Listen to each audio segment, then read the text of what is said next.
Bismillahirrahmanirrahim. Assalamualaikum warahmatullahi wabarakatuh. Apa kabar anak-anak solih dan solihah? Semoga selalu semangat dan selalu sehat. Hari ini kita akan masuk ke tema 2, informasi itu penting. Tujuan dari pembelajaran kita hari ini, setelah anak-anak melihat video pembelajaran, diharapkan anak-anak dapat menguraikan informasi dalam buku melalui kata tanya. Yang kedua, dapat menemukan 6 aspek informasi dari buku yang kalian baca. Kita mulai yuk pembelajaran hari ini. Yang pertama adalah menguraikan informasi dalam buku melalui kata tanya. Nah, kata tanya. Jadi, apa sih informasi itu? Informasi adalah penjelasan dan pemberitahuan mengenai suatu hal.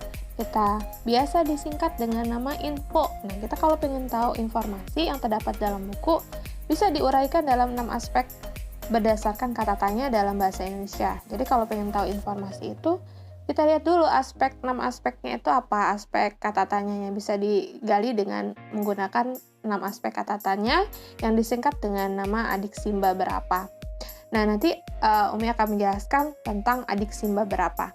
Nah, adik Simba berapa itu adalah sebuah singkatan dari kata tanya, dari kata-kata tanya yang sering kita pakai.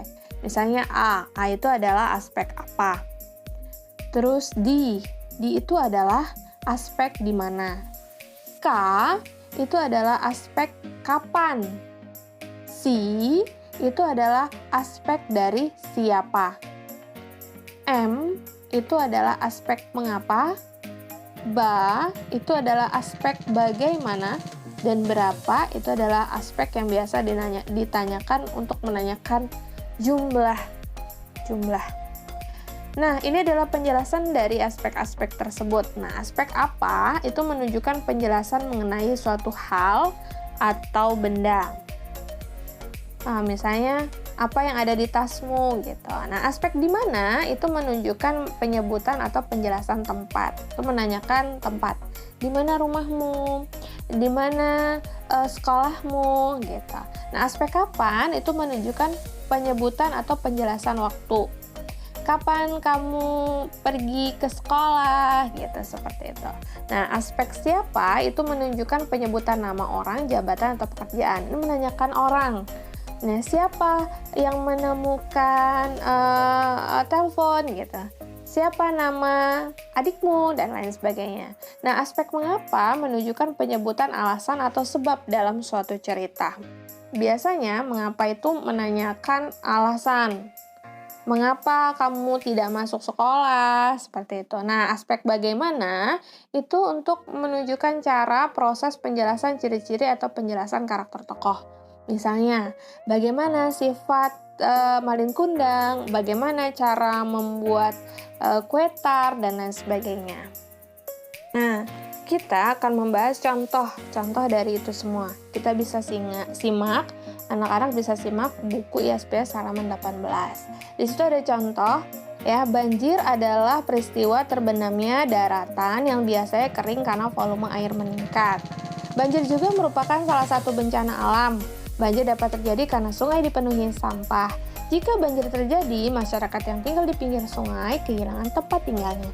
Kita bisa tahu informasi penting yang terdapat dalam bacaan itu dengan menggunakan aspek adik Simba itu.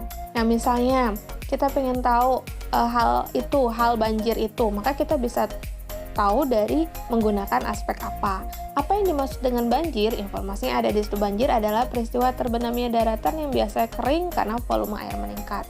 Lalu kita pengen tahu sih alasan banjir itu terjadi, bacaan itu juga ada gitu. Jadi menggunakan aspek mengapa banjir itu terjadi gitu. Informasi yang kita dapat, banjir dapat terjadi karena sungai dipenuhi oleh sampah. Nah, kalau kita pengen tahu orang yang terdapat dalam bacaan tersebut, kita bisa menggunakan aspek siapa. Kita bisa menggunakan aspek siapa dengan kata tanya siapa. Siapa yang tinggal di pinggir sungai dan kehilangan tempat tinggalnya? Jawabannya kita bisa tahu informasi yang terdapat di situ adalah masyarakat. Nah, kita bisa mengetahui informasi dalam bacaan dengan menggunakan adik Aspek adiksimba adalah menemukan 6 aspek informasi dari isi buku. Buku mengandung berbagai informasi, jelas. Informasi adalah penjelasan dan pemberitahuan mengenai suatu hal, tadi kita sudah bahas. Namun tidak semua buku mengandung informasi yang bisa digolongkan ke dalam aspek adiksimba. Adiksimba itu apa, di mana, kapan, siapa, mengapa, dan bagaimana. Tidak semua ya. Anak-anak solih dan solihah, langsung saja kita lihat contoh yang terdapat dalam buku YSPS kalian sambil disimak ya nak ya. Buku yang berjudul Teman Baikku. Kita bisa menemukan aspek-aspek adiksimba itu dari bacaan atau informasi yang terdapat dalam buku tersebut. Misalnya, mengisahkan persahabatan panda dan monyet. Nah, itu pasti berhubungan dengan penjelasan tentang buku. Berarti aspek apa? Ya, apa yang dijelaskan dalam buku Teman Baikku? Maka jawabannya adalah mengisahkan persahabatan panda dan monyet. Lalu, kalau kita ingin menemukan aspek siapa, kita lihat penjelasan dalam buku tersebut yang berhubungan dengan tokoh. Tokoh dalam buku. Tokoh dalam buku tersebut kita cari di situ, itu panda dan monyet. Nah, selanjutnya adalah untuk menemukan aspek dari kapan, kita lihat penjelasan waktu dalam buku. Di situ, di dalam buku tersebut penjelasan waktunya adalah pada hari pertama musim semi, itu jelas, itu adalah waktu. Maka kalau waktu berhubungan dengan aspek kapan. Nah, sedangkan tempat itu berhubungan dengan aspek di mana. Di tepi sungai itu berhubungan dengan aspek di mana, penjelasan tentang tempat. Lalu, untuk menemukan aspek mengapa, kalau mengapa itu kan menanyakan alasan ya. Kalau alasan itu biasanya ada kata kunci karena. Nah, itu penjelasan alasan dalam buku itu adalah aspek mengapa. Karena terlalu tergesa-gesa agar bisa menang. Nah, sedangkan aspek bagaimana itu kata kuncinya adalah cara. Selain itu sifat dan lain sebagainya itu berhubungan dengan bagaimana.